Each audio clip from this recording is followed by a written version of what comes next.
자, 하나님의 말씀은 시편 138편 1절서부터 8절까지의 말씀입니다.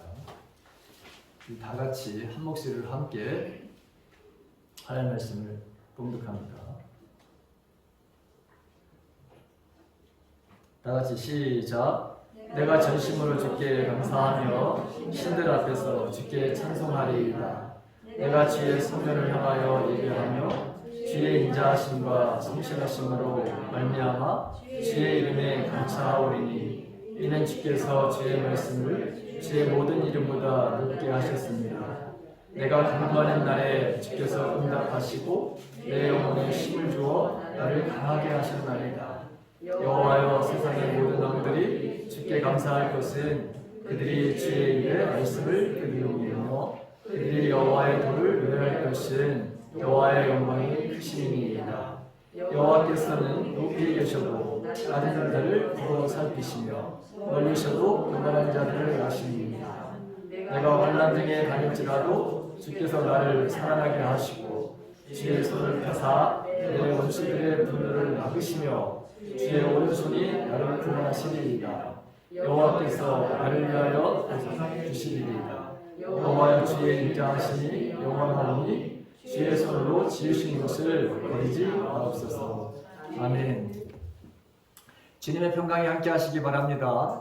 오늘도 가정에서 온라인으로 예배를 드리시는 우리 가까운 교회 성도 여러분들에게도 동일한 하나님의 은혜가 임하시기를 간절히 축원합니다. 감사에는 여러 종류가 있습니다. 첫째, 그 무엇을 주셔서 얻은 것에 대한 감사가 있습니다. 그런데 고난과 환난 중에서도 감사하는 경우에 감사도 있습니다. 시편 119편에 나오는 것 같이 이 고난이 오히려 내게 유익이 됐다. 그래서 나는 하나님의 말씀을 지키는 사람이 되었다. 그래서 영적인 이 성장, 성숙을 가져오게 된 것에 대해서 감사하는 그런 사람들이 있죠. 그러나 성경에서 말하는 진짜 감사는 뭐냐? 이런 어떤 조건, 그런 거에 상관없이 범사에 감사하는 것입니다. 그것이 데살로니가전서 5장 18절에 나오는 범사에 감사하라, 이것이 너희를 향하신 하나님의 뜻이다, 이렇게 기록되어 있는 것을 보게 되죠. 자, 오늘 이 말씀을 보면서 여기 주인공이 다윗인데 다윗은 어떤 감사를 하고 있는가? 그리고 이 감사하는 이 모습을 보면서 저와 여러분들이 좀 감사의 지수를 좀 확 좀 높였으면 좋겠어요. 뭐 했으면 좋겠다고요? 감사의 지수를 IQ 지수가 아니라 감사의 지수. 좀 감사를 좀 크게 해볼 줄 아는 사람들이 되었으면 좋겠다라고 하는 이런 말씀입니다. 자, 사람들 가운데는 정말 좀 다른 사람들도 상대적으로 크게 감사하는 사람이 있어요. 그런데 어떤 사람은 나는 요 정도는 됐어. 요 정도 하면은 그래도 사람들한테 무시당하지 않고 또 이 정도면 뭐 된 거지, 더 이상 내가 크게 감사할 일이 있나, 이렇게 생각하는 사람이 있어요. 그런데 다윗과 같이 정말 크게 좀 온 힘으로 온 마음으로 감사하는 그런 사람들이 있습니다. 자, 우리도 마찬가지로 저와 여러분들이 오늘 이 다윗의 이런 감사의 삶을 살았으면 하는 그런 마음이 간절합니다. 근데 도대체 어떤 감사였을까요? 자, 우리 1절을 한번, 여러분들 성경 1절을 한번 다시 한번 읽습니다. 다 같이 어떤 자세와 어떤 태도로 감사하고 있는지 한번 봅시다. 시작. 내가 전심으로 주께 감사하며 신들 앞에서 주께 찬송하리이다. 있습니다. 여기 전심으로 감사한다는 것은 온 마음을 다해서, 영어로 말하면은 with all my heart라고 하는 말이죠. 그러니까 이것은 마음을 다하고 뜻을 다하고 성품을 다해서 정말 전 인격적으로 감사하라 라고 하는 그런 표현입니다. 이 다른 말로 표현한다면 마음의 감사 외에는 어떤 것도 존재하지 않을 때 그것이야말로 온전한 감사다 이렇게 표현할 수 있습니다. 이런 뜻입니다. 신명기 12장 12절서부터 13절에 이런 말씀이 있습니다. 이스라엘아 내 하나님 여호와께서 내게 요구하시는 것이 무엇이냐 이 질문을 해요. 곧 내 하나님 여호와를 경외하여 그의 모든 도를 행하고 그를 사랑하며 마음을 다하고 뜻을 다하여 내 하나님 여호와를 섬기고 내가 오늘 내 행복을 위하여 내게 명하는 여호와의 명령과 규례를 지킬 것이 아니냐 이렇게 질문과 대답을 주시는 말씀을 여러분 보게 됩니다. 거기 보게 되면 목숨을 다하고 뜻을 다하고 내 하나님 여호와를 섬겨라. 이게 온 마음으로 전심으로 하나님 앞에 감사하는 마음이어야 된다는 거예요. 이런 마음이. 그리고 후반절에 보게 되면 거기 신들 앞에서 주께 찬송하리이다 이렇게 되어 있어요. 이 찬송하고 이 감사라고 하는 것은 똑같은 말이에요. 사실은. 왜냐하면 감사하는 마음이 내 안에 있게 되면 여러분 찬양을 하게 되어 있어요. 여러분들이 하나님의 은혜를 받았다고 하는 그 은혜가 강하면 강할수록 숨길 수가 없어요. 드러나 보일 수밖에 없어요. 나타내 보일 수밖에 없어요. 그래서 믿음은 드러나며 나타납니다 라고 하는 이런 말씀을 제가 여러분들에게 계속해서 하는 거예요. 근데 재밌잖아요. 신들. 여러분 신들이라는 게 도대체 뭐냐? 이게 문자적으로 보게 되면 세상 사람들이 숭배하는 우상을 말하는 우상들. 세상 사람들이 신이라고 여기는 것들이 여러분 뭘까요? 물질이야 돈이야 돈. 자본주의에서는 돈이 여러분 신이에요. 그 다음에 권력. 이게 신이에요. 명예. 여러분 이게 신이에요. 세상의 지식. 이게 신이에요. 어떤 사람들은 여러분 스포츠. 세상의 신들이 얼마나 많아요. 이단들이 여기는 뭐래요? 이단들 그 교주들 다 신이에요. 이렇게 신들 앞에서 내가 주께 찬양한다? 이 무슨 말입니까? 세상의 존귀한 것들 앞에서 하나님만이 최고의 자랑, 모든 지식과 지혜의 보배가 누구다? 예수 그리스도시다 라고 하는 이 사도 바울의 이 표현이에요. 그러니까 오직 삼위일체 하나님밖에 나는 그 세상 사람들이 다 이것을 신이라고 여러분 섬겨요. 그래서 열심히 주일날에도 소위 크리스찬이라고 하는 사람들도 주일날 나가서 여러분 가서 열심히 뭐예요? 이러는 거예요. 왜? 이게 신이니까. 하나님 앞에 예배드리는 예배의 삶이 이게 본업이 되어야 되는데 그것이 우리에게 가장 기본이 되어야 되는데 그 나라와 그 일을 구하는 삶을 살아야 되는데 그런데 소위 크리스찬이라고 하는 사람들도 이 돈을 따라 명예에 따라 권력에 따라 여러분 신들을 앞에 세워놓고 그 신들을 열심히 여러분 섬기는 그런 삶을 오늘날도 살아가는 거예요. 누가 그런 일을 하느냐? 세상 사람들이 그런 일을 하는 게 아니라 소위 크리스찬이라고 하는 사람들, 나는 하나님을 믿는다고 하는 사람들이 이런 일들을 하는 거예요. 근데 이거 오늘 다윗은 아니다. 나는 오직 하나님만이 나의 하나님, 그분만이 나의 자랑. 다른 사람들은 이런 모든 것들을 다 신이라고 하는데 나는 그런 걸 신이라고 여기지 않는다. 오직 나는 사도 바울의 고백처럼 나는 오직 십자가. 두 가지를 자랑했어요. 사도 바울은. 뭘 자랑했습니까? 두 가지를 자랑했어요. 나의 연약함과 나의 하나님의 십자가, 주님의 십자가. 이게 자랑할 것 이것밖에 없다. 그런데 세상 사람들은 돈 자랑합니다. 크리스찬들도 돈 자랑에 미친 사람들이 얼마나 많은지 모릅니다. 권력 자랑하는 크리스찬들이 얼마나 세상에 많은지 모릅니다.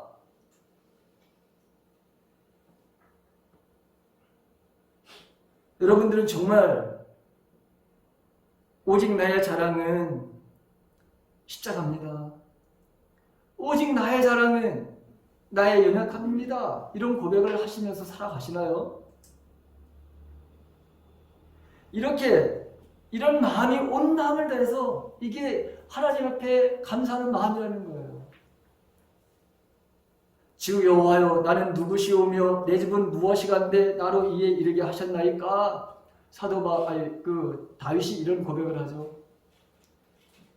하나님, 사람이 무엇이간데 나를 주목하시고 나에게 관을 씌우셨습니다. 여러분 보십시오. 다윗은 어려서부터 양치기였어요. 그런데 그 양치기의 막내 아들이죠. 막내 아들이죠. 아버지도 그의 존재감을 인정하지 않았습니다. 사무엘이 왔을 때 형들은 다 모였는데 그 막내 아들은 멀리 가가지고 양을 치는 말에 그러면 그를 부르지도 않았어요. 아예 부르지도 않았어요. 그런데 하나님은 그 막내 아들 다윗이 이스라엘의 바로 왕이 되는 그런 계획을 가지고 있는데 아버지는, 형들은, 어머니는 그 누구도 그를 주목하지 않는 거예요. 그러다 보니 자기를 관을 씌워줬다라는 게 뭡니까? 왕으로 세워주신 것에 대해서 내가 누구인데, 하나님, 나는 목동에 불과한 그런 연약한 나였는데, 보잘것없는 나였는데, 아버지조차도 나를 인정해주지 않았는데 어떻게 하나님이 나를 이렇게 사랑하시나요? 라고 해서 여러분 고백하는 거예요. 이런 고백이 바로 온 마음으로 주님을 찬양하고 온 마음으로 하나님 감사하는 마음이라는 거예요. 다시 사도 바울의 그런 표현으로 표현한다면 나의 나된 것은 하나님의 은혜입니다. 이 말이에요. 여러분, 바울이 얼마나 교만한 사람이었습니까? 그런데 십자가에 돌아가신 그 부활하신 예수님을 만나고 나서 나는 지극히 작은 자 중에 더 작은 자입니다. 나는 죄인 중에 괴수입니다. 여러분, 이 마음이, 이렇게 낮아진 이 마음이 온 마음으로, 이게 온 마음으로 주님을, 자기를 향하신 베푸신 은혜에 대해서 찬양할 때, 아니면 고백할 때 나오는 그 마음, 이게 바로 여러분 전심이다, 이게 온 마음이다 라고 하는 그런 표현입니다. 누가복음 17장 15절에서부터 19절에 있는 말씀을 보게 되면 예수님께서 어느 날 10명의 중풍병자를 고쳐주십니다. 그런데 그 중풍병자를 받은 사람들이 단 한 사람만 예수님에게 다시 와가지고, 예수님 정말 고맙습니다. 그리고 그 자세가 온 마음으로 주님의 은혜에 대해서 감사하는 마음을 표시했다고 하는 게 고우예요. 근데 여러분 보십시오. 9명은 도대체 어디 갔나? 예수님이 그렇게 묻습니다. 여러분, 9명은 누구를 오늘날 여러분 상징하는 걸까요? 그 9명은 소위 크리스찬이라고 하는 사람들을 여러분 말하는 거예요. 온 마음으로 하나님 앞에 감사하지 못하는, 나는 이 정도면 됐어. 상대적으로 항상 뭔가 비교해서 감사하려고 하는 마음을 가진 사람들. 저와 여러분들은 원래 진노의 자식이라면서 세상 풍조를 따라서 이 세상의 주관자인 마귀의 바로 자녀고, 마귀의 바로 여러분 자녀의 삶의 끝은 뭡니까? 죽음이죠. 근데 하나님은 아들 예수 그리스도를 이 땅에 보내셔서 저와 여러분들 그 사망으로부터, 그 죽음으로부터 여러분 우리를 구원해 주셨어요. 그런데 여러분들은 지금 여기 앉아 계신 분들은 하나님의 사랑, 하나님의 은혜를 바로 경험하고, 그래서 전심으로 지금 하나님 앞에 예배를 드리는 거잖아요. 근데 때때로 그 전심의 마음이 여러분 사라질 때가 얼마나 많은지 모릅니다. 오늘날 교회에 많은 사람들이 하나님을 바로 여러분 찾고 하나님 말씀대로 살고자 하는 마음으로 여러분 나오는데, 근데 정말 정말 온 마음을 다해서 하나님의 말씀 앞에 감사하면서 하나님의 말씀대로 살아가는 사람들이 얼마나 될까요? 10명 중 9명은 다 가짜라고 하는 얘기입니다, 여러분. 이 이야기가 너희들 중에 10명이 예배를 드린다고 하더라도 9명은 다 가짜야. 이 심각하게 받아들여야 돼요, 여러분. 이 말씀은 저와 여러분들에게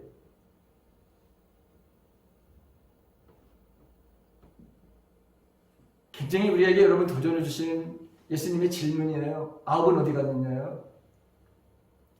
우리가 고침받았다면서요, 여러분. 우리가 하나님의 은혜로 살아났다면서요. 근데 왜 우리는 하나님을 향해서 전심의 마음 없이 어떨 때는 내 마음대로 여러분 합니까? 왜 여러분들 마음대로 시간을 씁니까? 왜 여러분들 마음대로 여러분 물질을 가지고 여러분 것이라고 여러분들 마음대로 합니까 도대체? 정말 그렇습니까? 그렇게 해도 되는 건가요? 여러분 감사는 물론 조건이 따르게 되죠. 오늘 다윗의 바라를 삶의 모습을 보면서 기본적으로 그가 밤새 감사하는 마음을 가지고 있으면서도 또 그에게 하나님이 베푸신 은혜를 한번 여러분 보시면 그걸 어떻게 그가 고백하고 있는지 첫 번째 보십시오. 자, 내가 주의 성대를 향하여 예배하며 주의 인자하심과 성실하심으로 말미암아 그렇게 돼 있죠. 2절에 보게 되면 그렇죠. 내가 주의 성대를 향하여 예배하며 여러분 예배 기본이에요. 예배가 여러분 인생의 기본이라는 거. 그런데 이 예배의 삶을 살지 못하는 사람들이 너무 많아요. 소위 크리스찬들에게 하는 거예요. 이게 세상 사람들에게 얘기하는 게 아니라 먼 집안에 무슨 일이 있다고 여러분 하나님보다도 항상 세상의 일이 먼저요. 그때마다 바뀌어. 요즘에는 어떤 일이 벌어지느냐. 강아지보다도 서열이 하나님이 낮아. 강아지는 여러분 얼마나 애지중지하고 여러분 이게 떨어질세라 뭐 감기 걸릴세라 배고프면 말이죠. 슈퍼에 가가지고 최고의 바라 이런 거야. 음식을 사다 줘. 여러분 호텔도 있어. 여러분 제 조카애가 어마어마하게 큰 애견 바를 센터를 하고 있어요. 개깔 나왔어요. 개깔 소위. 애견 무슨 과가 나왔어요. 거기. 그래서 춘천에서 어마어마하게 큰 여러분 그 애견 그 훈련과 분양과 뭐 이런 일을 해요. 내가 거기 잠깐 여러분 있어봤어요. 잠깐 가가지고 야 세상에 여러분 강아지를 하나님보다도 더 귀하게 여기는 사람들이 진짜 많다. 많은 것을 확인했어요. 여러분들은 어떤지 한번 보세요. 오늘 이 말씀을 보게 되면 성실과 사랑과 성실로 인해서 하나님을 내가 찬양하고 감사한다. 하나님의 사랑은 변함이 없었어요. 항상 하나님의 사랑은 여러분들은 하나님의 사랑 앞에서 우리가 거부하거나 그 사랑을 받으러 우리가 주시려고 하는 그 사랑을 받지 않으려고 우리가 얼마나 애를 쓰는지 하나님 주시려고 하는데 한 번도 그분은 사랑을 거둬들인 적이 없어요. 그래서 요한복음 13장 1절에 보십시오. 하나님 우리를 죽기까지 사랑하셨다고 그랬지. 한 번도 그분이 나를 포기하신 적이 있나요? 한 번도 그런 나를 포기하신 적이 없어요. 그래서 하나님의 사랑은 변함이 없어요. 그리고 성실이라고 하는 거 여러분 신실한 하나님이라고 하는 뜻이죠. 그 신실한 하나님을 표현할 때 성경은 뭘다가 여러분 설명을 할까요? 신실하신 하나님을 바위 큰 바위. 우리 눈에 바위는 변함이 없어 보입니다. 물론 세월이 흘러가면서 그 바위도 깎이고 다듬어지잖아요. 그런데 우리가 하나님의 신실함을 설명할 때 가장 쉽게 가장 와닿는 것은 바로 넓은 바위예요. 왜? 우리 눈에는 여전히 그대로야. 이게 하나님의 바로 여러분 신실하심이 성실하심이라고 하는 거예요. 하나님은 그런 하나님. 에베소서 2장 20절과 21절을 보게 되면 우리 가운데 역사하시는 능력대로 우리가 구하거나 생각하는 모든 것에 더 넘치도록 능히 하실 이에게 교회 안에서와 그리스도 예수 안에서 영광이 대대로 영원무궁하기를 원하노라. 사도 바울이 여러분, 우리가 구하거나 생각하는 것 모든 것에 더 넘치도록 하나님은 주신 하나님이다. 할렐루야. 여러분, 하나님의 사랑은 이런 거예요. 여러분들이 구한 것보다 하나님은 항상 많은 거 주셨죠. 나는 받은 것이 없는데 그럴 리가 없어요. 여기 있는 조차가, 여기 앉아 있는 그 여러분 앉아 있는 그 지금 이 자리가 하나님이 여러분을 사랑하셨다는 증거예요. 그동안 하나님께서는 우리가 생각하고 기대하는 그 이상의 은혜를 주셨습니다. 여러분, 코로나 바이러스 이 환경 속에서도 인간이 저지르는 이 악한 삶 가운데도 여전히 우리를 사랑하시고 변함없이 우리와 함께 하신 하나님을 우리가 보게 됩니다. 먹지 말아야 될 것, 가지 말아야 될 것 분명히 하나님께서 경계를 정하셨어요. 그런데도 인간이 저지르는 이 탐욕과 악한 마음, 하지 말라는 것들을 하게 됨으로 인해서 여러분 이 코로나 바이러스에 얼마나 많은 사람들이 희생을 당하고 있고 아픔을 당하고 있습니까? 그러나 여전히 하나님은 인간을, 여러분 백신 맞으셨지요? 하나님이 주신 지혜로 이게 백신이 나오는 거예요. 인간의 머리가 좋아서 만들어내는 것이 아니라 하나님이 인간을 긍휼히 여기셔서 모든 지식과 모든 지혜의 근본이 어디서 오는 거예요? 어디서 오는 거예요? 하나님께로부터 온다고 되어 있잖아요. 여러분, 하나님께로 온다고 되어 있잖아요. 얼마나 우리를 사랑하시는지를 여러분 이 증거야 이게. 저와 여러분들이 지금 백신을 맞았다고 하는 것이 하나님의 바로 사랑과 하나님의 성실하심에 대한 증거가 여기 있어요. 이게 바로 하나님의 사랑입니다. 그래서 이 사랑을, 이 성실하심을 나는 감당할 수가 없다. 나는 그래서 온 마음을 다해서 내가 가지고 있는 모든 것을 가지고 하나님을 나는 감사합니다. 하나님 앞에 나는 찬양합니다. 이렇게 고백하는 거예요. 두 번째 보십시오. 약속을 지키시는 것 때문에 하나님 앞에 나는 감사를 드립니다. 그 2절 하반절에 보면은 우리가 이해할 수 없는 말이 있습니다. 이제 하반절에 보십시오. 자, 주께서 주의 말씀을 주의 모든 이름보다 높게 하셨습니다. 이거 무슨 말인지 여러분 모르죠? 저도 이거 몇 번 읽어봤는데 무슨 말인지 몰라서 찾아봤어요. 이게 무슨 말일까? 이 말은 하나님은 우리에게 주신 언약의 말씀을 지킨다는 거예요. 이 말씀이. 그러니까 자신의 이름을 걸고 자신의 명예를 걸고 항상 하나님은 뭐죠? 그 이름을 걸고서 당신이 약속하신 것을 언약의 말씀을 지켜가신다는 거예요. 그러니까 하나님의 말씀에 대한 신실함을 믿었기 때문에 여러분 하나님은 약속을 받아 여러분 이 지키시는 하나님. 그래서 저와 여러분들은 이 하나님의 약속의 말씀에 대한 그걸 지켜가시는 하나님의 그 속성에 대해서 여러분들 알 필요가 있어요. 하나님은 어떤 분이냐? 하나님은 약속을 하시고 그 약속을 지키시는 하나님. 하나님께서 한 번 하신 약속은 언제나 여러분 그게 성취되고, 오늘 이 집사님이 아까 여러분 기도하고 내려가셔서 어디를 가셨는지 모르겠지만 거기 여러분 기도 속에 하나님의 말씀은 나가서 그것이 다 이루어지고 그 다음에 다시 돌아오게 되는 거예요. 그래서 그 약속을 이루시기 때문에 감사하지 않을 수가 없다는 것이죠. 비록 더디고 아직 아닌 것처럼 생각되더라도 하나님의 말씀은 약속의 말씀이기 때문에 반드시 이루어질 믿고 나는 감사한다. 그 예가 어디에 나오느냐? 여러분 하박국 2장 1절에서부터 4절에 있는 말씀을 보게 되면 내가 내 파수하는 곳에 서며 성루에 서리라. 그가 내게 무엇이라 말씀하실지 기다리고 바라보며 나의 질문에 대해서 어떻게 대답하실지 보리라 하였더니 여호와께서 내게 대답하여 이르시되 너는 이 묵시를 기록하여 판에 명백히 새기되 달려가면서도 읽을 수 있게 하라. 이 묵시는 정한 때가 있나니 그 종말이 속히 이르겠고 결코 거짓되지 아니하리라. 비록 더딜지라도 기다리라. 지체되지 않고 반드시 응하리라.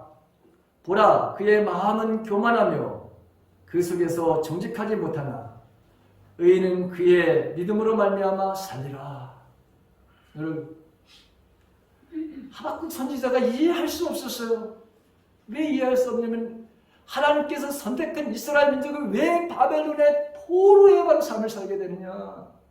도대체 그리고 그 바벨론이라고 하는 바로 이 나라 얼마나 잔인하고 얼마나 끔찍한 나라. 여러분, 민족을, 자기 민족을 향해서, 유대 민족을 향해서 행하는 그런 일들 이해할 수가 없는 거예요. 하나님이 질문을 한 거예요. 그때 하나님께서 야, 그것을 적어봐라. 사람들이 뛰어가면서 보더라도 그걸 적어봐라. 얼마나 여러분 크게 적어야 되는지, 그렇죠? 뛰어가면서도 여러분 봐야 되니까. 이건 반드시 이루어진다. 내가 계획한 거. 네가 생각하기에는 그 바벨론이라는 나라가 여러분 부당하죠. 어떻게 거룩한 하나님의 백성인 자신들이 저 못되고 못된 악한 나라 바벨론에 의해서 왜 우리를 치시냐는 거예요. 근데 나는 그 바벨론을 들어가던 너희들을 칠 거야. 너희들을 바로 초토화시킬 거야. 이렇게 여러분 말씀하시는 것을 여러분 보잖아요. 어떻게 됐습니까? 됐나요? 안 됐나요? 됐죠. 그래서 70년 가서 뭔 생활을 했습니까? 포로 생활을 하는 거예요. 하나님은 이렇게 약속을 하시고 반드시 뭐 하시는 분이다? 약속을 지키시는 분이다. 그래서 나는 그 하나님 앞에 전심으로 내가 감사한다. 이런 표현을 쓰는 거예요.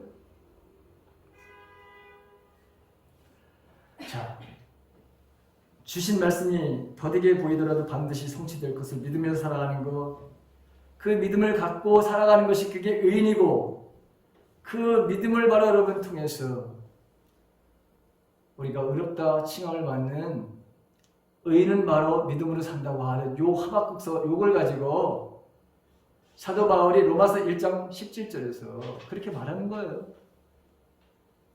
여러분들 의인이라면서요. 여러분들 의인이죠? 여러분들 의인 아니에요? 나는 의인이야. 여러분들은 의인이라고요. 의인은 무엇으로 산다? 믿음으로 사는 거예요. 의인은 믿음으로 사는 거예요. 우리를 의롭게 여기셔서 우리는 의인이에요. 동시에 죄인이면서 우리는 의인이에요. 그러면 여러분, 의인은 무엇으로 사는 것이다? 믿음으로 사는 거예요. 믿음으로. 여러분, 믿음으로 살고 있나요? 여러분, 믿음으로 살고 있어요? 할렐루야.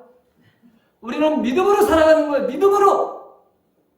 하나님의 바로 말씀으로 살아가는 거예요. 저와 여러분들은 세상의 가치로 살아가는 것이 아니라, 세상의 교육으로 살아가는 것이 아니라, 심리학과 철학으로 살아가는 것이 아니라 하나님의 말씀, 믿음으로 살아가는 거예요. 근데 이 믿음으로 살아가는 사람들이 얼마나 될까? 아합은 어디 갔느냐? 여러분, 심각하게 이 말씀을 좀 듣기를 바랍니다. 세 번째, 내 기도에 응답하신 것에 대해서 하나님께 감사하는 거예요. 내가 간구하는 날에 주께서 응답하시고 라고 있습니다. 여러분, 기도야말로 우리가 세상에 사는 동안 하나님께서 허락해 주신 모든 은혜와 축복을 누릴 수 있게 해주는 은혜의 수단이 기도예요. 기도. 하나님은 들으시는 하나님, 의인의 간구에 들으시는 하나님, 작은 신음에도 하나님은 귀를 기우시는 하나님이라고 그렇게 되어 있죠. 응답하시는 하나님. 이미 너희들이 이미 기도한 것을 받은 줄로 믿어라. 내 말이 너희 안에 거하고 너희가 내 안에 거하면 무엇이든지 어떤 것이든지 구하라. 그러면 내가 반드시 너에게 주리라. 이게 예수님의 말씀이죠. 근데 우리가 주님 안에 있습니까? 주님의 말씀이 정말 내 안에 있습니까? 그래도 여러분 그게 없으니까 구해도 응답의 역사가 없는 거예요. 한마디로 말하면 믿음으로 살지 않기 때문에 시간을 바로 100시간, 1000시간, 10,000시간을 드리고 평생 가서 여러분 여기 와가지고 울먹고 기도하더라도 기도의 응답의 역사가 없는 게 왜 없습니까? 믿음으로 살지 않기 때문에 기도의 응답의 역사가 없는 것이죠. 내가 간구한 것을 들으시고 응답하시는 하나님을 안다면 하나님 외에 다른 무엇이 더 여러분 필요하겠어요? 그래서 하나님 한 분만으로 만족합니다 이런 표현이 나오는 거예요. 이런 고백이 나오는 거예요. 왜요? 기도의 응답의 체험을 하게 되면 사람을 의지하지 않습니다. 사람에게 소망을 두지 않습니다. 오직 더욱더 기도하는 삶에 애쓰게 되어 있습니다. 그리고 그 기도의 응답에 대한 소망과 여러분 그 즐거움을 기대하면서 새벽을 깨우면서 기도의 삶으로 오는 거예요. 그래서 찬송가에 있는 것 같이 내 기도하는 그 시간이 가장 뭐하다? 가장 뭐하다? 즐겁다. 여러분 정말 즐겁습니까?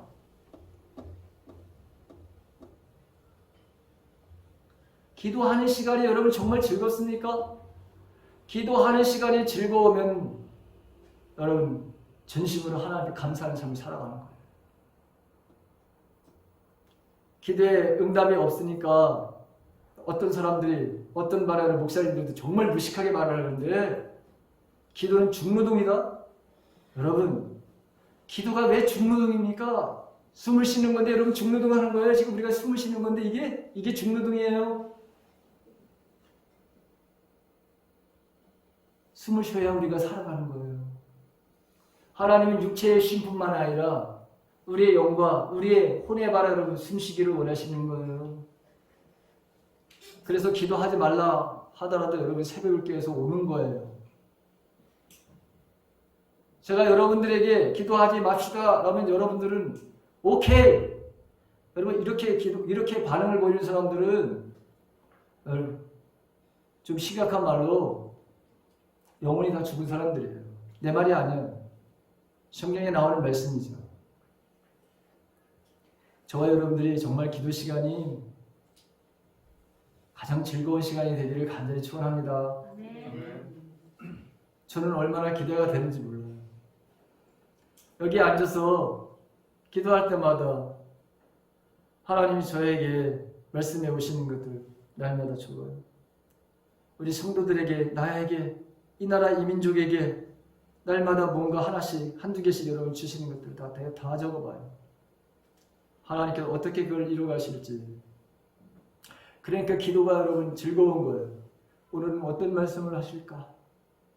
내가 지금 하나님 앞에 오늘 해야 될 게 도대체 뭘까? 질문하시면 거기에 따라서 언제나 하나님 말씀하시는 하나님. 그래서 여러분 기도 시간이 저에게는 중노동이 아니에요. 무슨 일이 있어도 여러분 여기 나와가지고 기도하고 싶은 마음이 정말 간절한 거예요. 네 번째, 내 영혼에 간구함을 주시기 때문이다 이렇게 되어 있습니다. 여러분 저와 여러분들이 하나님께 드렸던 기도에 대한 응답이 만약에 없었다면 견딜 수 있었을까요? 2년 동안 견딜 수 있었을까요? 아니면 지금까지 신앙생활 하면서 여러분 견딜 수 있었을까요? 없었을 겁니다. 내가 가장 연약할 때, 내가 가장 힘들 때 나에게 용기를 주신 하나님의 말씀이 있었어요. 두려워하지 마라, 걱정하지 마라. 여러분, 너는 내 것이다. 뭔가 여러분들에게 하나님을 말씀하셨어요. 저에게도 오늘 말씀하셨고. 오늘 보십시오. 내 영혼을 강하게 해주시기 때문에 감사드린다 그랬죠. 자, 다윗이 썼다 그랬어요. 요 표현을 다윗이 시편 23편에 똑같이 표현하고 있는 것을 보게 되죠. 하나님은 자신의 영혼을 소생시키는 분이다가 여러분 고백하고 있습니다. 3절에 여러분 그렇게 되어 있어요. 시편 23편 3절에 그렇게 되어 있어요. 주님은 나에게 여러분 힘을 주십니다. 자신의 이름을 위하여, 자신의 명예를 위해서, 자신의 명예의 이름을 위해서 여러분 우리를 소생시켜 주시는 분이에요. 주님은 나를, 저와 여러분들을 의로운 길로 인도하시는 분이십니다. 여러분, 여러분들의 영혼을 강건하게 하셔서 지금 여기 앉아 있는 거 아니에요? 그래서 우리는 전심으로 하나님께 감사하는 겁니다. 다섯째, 하나님은 어떤 분이냐? 전지전능하신 하나님에게 감사를 드리는 거죠. 6절 보십시오. 여호와께서는 높이 계셔도 낮은 자를 굽어 살피시며 멀리서도 교만한 자를 아십니다.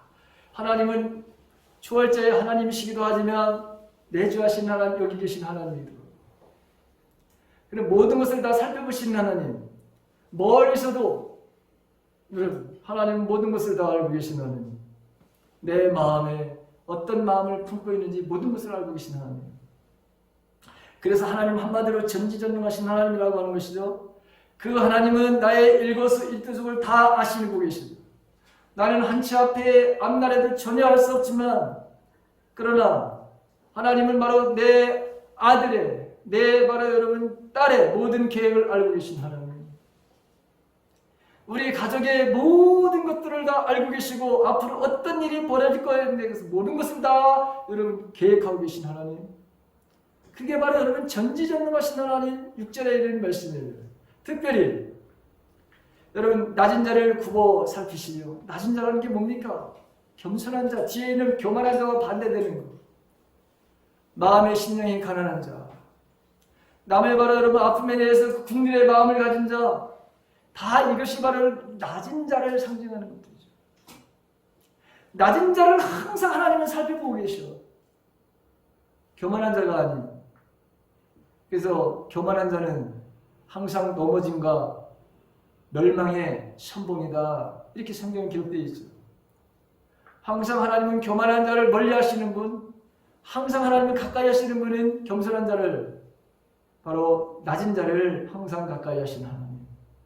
시편 103편 14절부터 14절에 있는 18절에 있는 말씀을 보게 되면, 이는 그가 우리의 체질을 아시며, 나의 말에 여러분 뭐죠? 기질을 아신다는 거죠.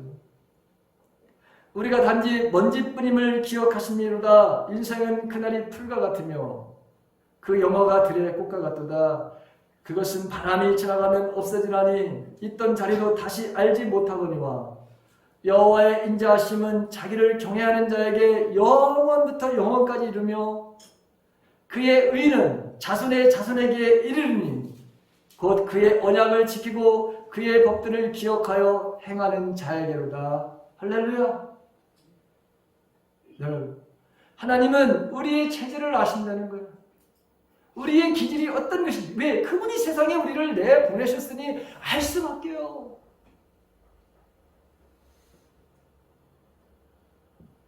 그리고 하나님을 경외하는 자의 의는 영원부터 영원까지. 얼마나 위로가 되는 말씀입니까? 영원부터 영원까지. 그의 의는 또 뭐예요? 자손에게 이르기까지. 이렇게 한결같이 굽어 살피시면서 보호하시고 여러분 인도하시고 때를 따라서 돕는 하나님의 그 인자함이라고 하는 것은 영원한 것인데, 그 영원한 것은 누구에게 지어지는 것이냐? 아무에게나 지어지는 것이 아니라 그의 언약을 지키고 그의 법들을 기억해서 삶을 살아가는 자들에게, 즉 믿음의 바로 삶을 살아가는 자들에게 하나님은 이 약속을 지키신다는 거잖아요. 그래서 다윗은 그 하나님을 믿었어요. 그래서 전심으로 감사를 했어요. 그랬더니 정말 그의 인생이 그렇게 모든 왕들보다 뛰어난 왕으로, 모든 나라가 조공을 바치는 그런 나라로, 여러분 그렇게 하나님께서 그를 높여주신 것을 여러분 보게 돼요. 여섯 번째, 생명을 지켜주시고 보호해 주시기 때문에 하나님 앞에 감사를 드리는 것이죠. 7절에 있는 말씀을 보십시오. 내가 환난 중에 다닐지라도 주께서 나를 살아나게 하시고 주의 손을 펴사 내 원수들의 분노를 막으시며 주의 오른손이 나를 구원하시리이다. 여러분, 저와 여러분들이 믿는 하나님 어떤 하나님입니까? 우리를 잘 보호하시는 하나님, 우리를 지키시는 하나님, 각종 위험과 위기 속에서도 구원하신 하나님. 여러분, 지난날에 얼마든지 우리가 건강과 목숨이, 재산이 여러분 위험에 빠질 수 있는 그런 환경이 얼마나 많았습니까? 그런데 오늘 여기까지 지켜주신 에베네셀의 하나님, 오늘 내가 누리는 이 복과 나의 나됨이 바로 하나님의 능력과 여러분 지혜로 된 거 아닌가요? 여러분들 힘으로 다 여러분 능력으로 됐습니까? 그래서 생명을 지켜주시고 보호해주시는 하나님, 심지어 내가 잠을 자는 바로 그 순간에도 나를 바로 잠을 자게 했끔 그 잠자는 순간에 나는 잃어버려도 하나님은 절대로 나를 잊지 않으시는 하나님. 여러분, 그 하나님을 여러분 믿으시나요? 여러분, 그럼 우리는 겁낼 것이 없어요. 두려울 것이 없어요. 우리는 잠자는 순간에도 우리를 보호하신다는데, 이렇게 여러분 지금 지켜주신다고 하는데, 그래서 여러분 정말 그는 이런 하나님 앞에서 온전하게 감사의 바라로 참 살았어요. 주님께서 제자들을, 여러분 제자들 그때 떠나시면서 제자들이 불안해하니까 하신 말씀이 있어요. 내가 너희를 고와 같이 버려두지 않을 것이야. 너희 머리털 하나 상하지 않게 하시겠다고 하나님 주님이 약속을 하세요. 누가복음 21장 17절과 19절에 있는 말씀. 너희가 내 이름으로 말미암아 모든 사람들에게 미움을 받을 것이나 너희 머리털 하나도 상하지 아니하리라. 너희의 인내로 너희의 영혼을 얻으리라. 이게 주님께서 하신 말씀이에요. 여러분 고아예요? 여러분 고아입니까? 우리는 고아가 아닙니다. 여러분, 저희 부모님 안 계세요. 다. 제가 고아입니까? 아니에요. 우리 부모님보다도 더 완벽하고 우리 부모님보다 능력과 권능을 가지신 그 하나님이 나의 아버지십니다. 여러분들의 아버지십니다. 이게 믿어지지 않는 사람들이 여러분 세상에 너무 많은 거예요. 내가 환난 중에 달릴지라도 주께서 나를 살아나게 하시고 주의 손을 펴사 내 원수의 분들을 막으시며 주의 오른손이 나를 구원하시리이다. 이 표현이 어디에 있습니까? 이와 똑같은 표현이 어디에 있습니까? 시편 23편에 나오는 말씀이에요. 왜? 똑같은 주인공이 썼는데 뭘?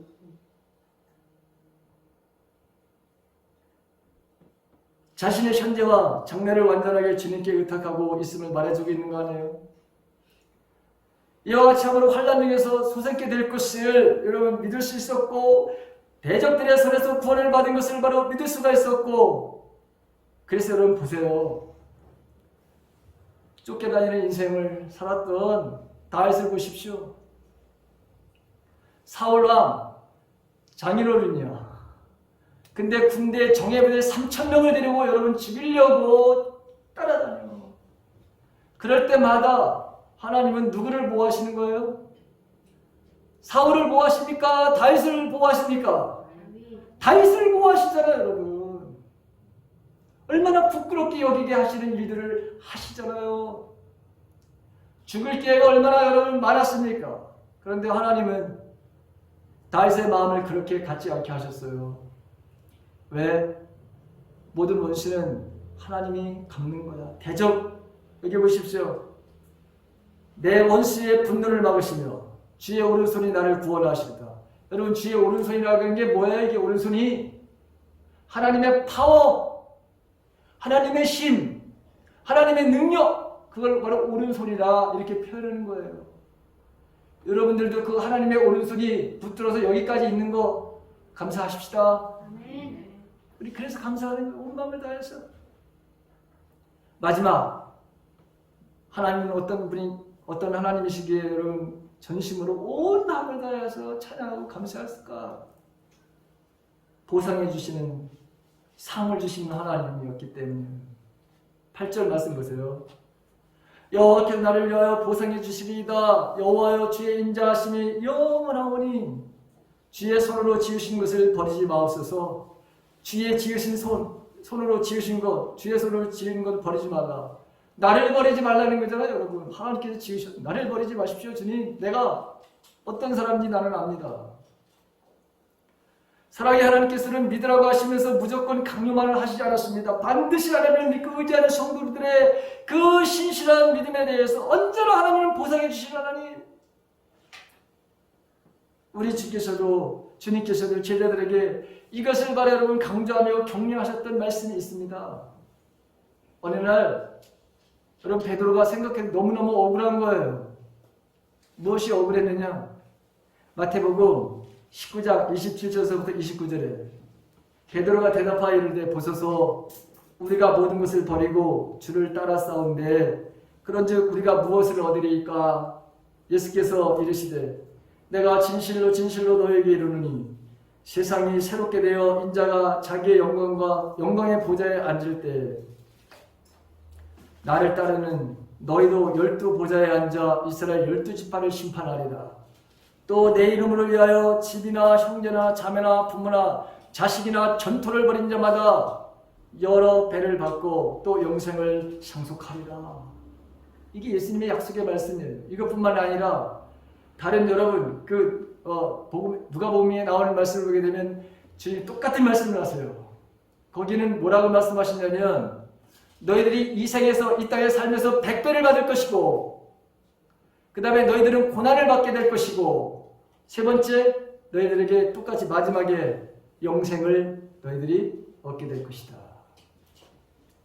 여러분 우리가 이 땅에 살면서 믿음으로 살아가는 자들에게 항상 하나님 우리를 보상해 주시는 건데 보상이 바로 언제나 세 개예요. 하나님의 바로 여러분 복이 있지만 우리가 반드시 받게 되는 것이 뭐냐? 여러분 고난이라고 하는 거예요. 고난, 아픔, 고통이라고 하는 거예요. 이것은 바로 왜 필요하느냐? 그 고난이 우리를 하나님을 바라보게 해요.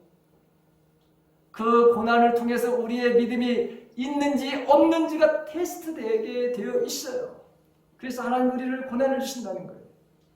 그래서 여러분 내 삶 속에서 고난을 없애주십시오. 이런 말에 여러분 이런 기도를 앞으로 하지 마세요. 그 고난을 통해서 내가 하나님의 은혜가 무엇입니까? 내 이 아픔을 통해서 하나님 나에게 주시고자 하는 하나님의 그 놀라운 복은 도대체 무엇입니까? 이렇게 기도해야지. 하나님 이거 완전히 없애주세요. 여러분 그렇게 해봤자 하나님이 없애주시지도 않을 겁니다. 자, 믿음이 없이는 하나님을 기쁘시게 할 수 없나니 하나님을 찾는 자에게는 하나님이 계신 것과 하나님을 찾는 자에게는 상을 주시는 부심을 믿어야 할지니라. 11에서 11장 6절에 나오는 말씀이죠. 그리고 부활에 대한 문제로 심각하게 여러분 그 고민하는 이 고린도 교회를 향해서 오늘날 성도들을 향해서 사도 바울을 통해서 하나님이 하시는 말씀이 뭡니까? 마지막 여러분 고린도전서 15장 58절에 나오는 말씀. 그러므로 나의 사랑하는 성도 여러분 굳게 서서 흔들리지 말고 항상 주님의 일을 위해서 자신을 들이십시오. 주님을 위해서 일한 여러분의 수고는 결코 헛되지 않을 것임을 기억하시기 바랍니다. 이게 마지막 여러분 고린도전서의 결론이에요. 뭐하라? 흔들리지 말고 주님의 일에 힘쓰는 자들이 되라. 여기 여러분 힘쓴다고 하는 거 온 마음과 온 정성 너희가 할 수 있는 모든 여러분 열정을 가지고 주님의 일을 하라는 거예요. 그러면 너의 수고가 헛되지 않아 반드시 보상해 주신다는 거죠. 마음으로 온전케 하는 감사.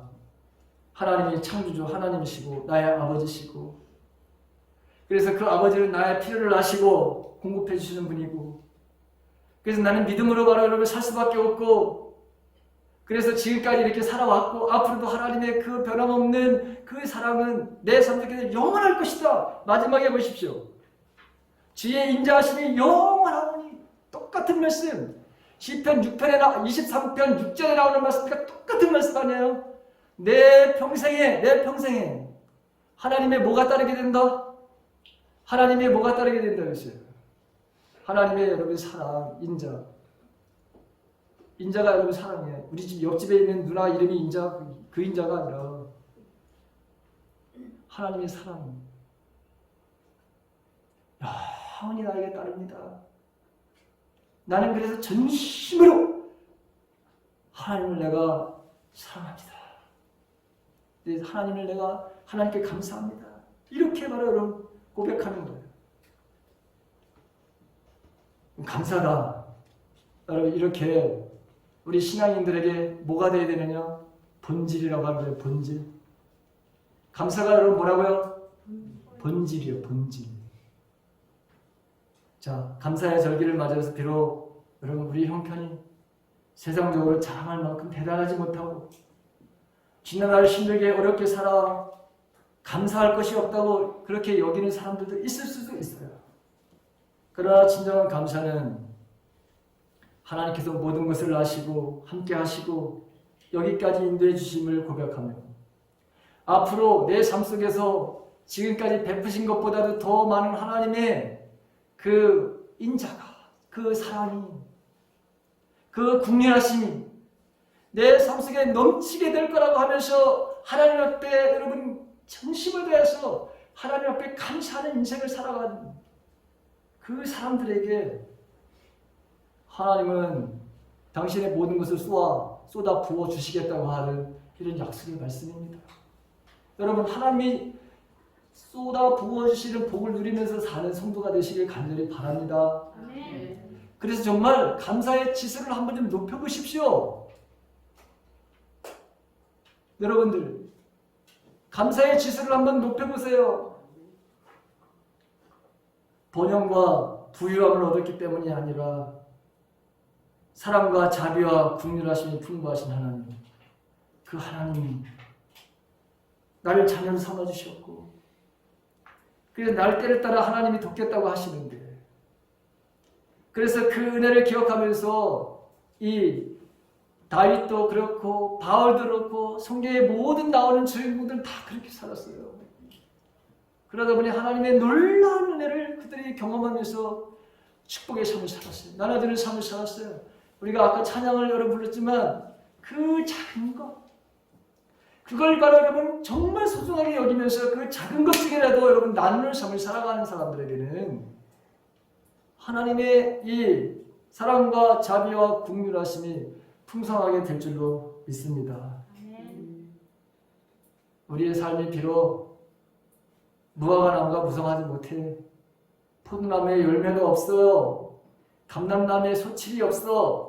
밭에 먹을 것도 없어요. 우리의 양이 있어야 되는데 양이 없어. 에어컨에 소가 있어야 되는데 소가 없어. 여러분 그런데 나는 여호와로 말미암아 즐거워하며 나의 구원의 하나님으로 말미암아 내가 기뻐하리로다. 주는 주 여호와는 나의 힘이시라. 나의 발을 사슴과 같게 하사 나를 나의 높은 곳으로 다니게 하시리라. 여러분 사냥을 아세요? 그 여러분 파미로 공원이라고 하는 그 험악한 여러분 인간은 도저히 발을 디디고 설 수 없어. 그런데 여러분 거기에 사는 사냥이라고 하는 것은 뛰어다녀. 여러분 거기를 뛰어다녀. 하나님이 그렇게 하시겠다는 거예요. 여러분 우리가 어디 가든지 인간의 생각으로다가는 불가능한 그것으로 우리를 바로 여러분 사슴과 같이 우리를 그렇게 뛰어다니게 너희들을 내가 만들 거야. 어떤 고백을 하는 사람들에게? 여호와를 즐거워하는 사람들에게 내가 나의 구원의 바로 여러분 하나님이라고 하는 것을 인정하면서 믿음으로 살아가는 자들에게 비록 내 눈에는 지금 현실은 코로나 바이러스로 인해서 직장을 상실할 수도 있어요. 여러분 그런데 그게 전부가 아니라는 거야. 하나님은 그런 가운데서도 나를 바라보며 믿음으로 바로 살아가는 자들은 내가 그들을 나의 발을 사슴과 같이 너희들이 나의 높은 그것을 다니게 할 거야. 하나님의 바로 여러분 높은 곳, 하나님이 인정하는 바로 여러분 높은 곳, 여러분 그것을 여러분들이 다닐 수 있다고 하는 거잖아요. 내 수준의 바로 삶이 아니라 하나님의 수준의 그 높이에 내가 너를 갖다 놓을 거야. 여러분 얼마나 이게 소망이 되는 말씀이에요. 여러분들이나 나나 겨우 이 땅에서 여러분 무엇을 먹을까 마실까 그런 얘기 아니라 내 수준에 맞는 높이에다 내가 너를 갖다 놓을 거야. 이런 축복이 여러분들에게 있기를, 우리 교회에 있기를 주님의 이름으로 간절히 축원합니다.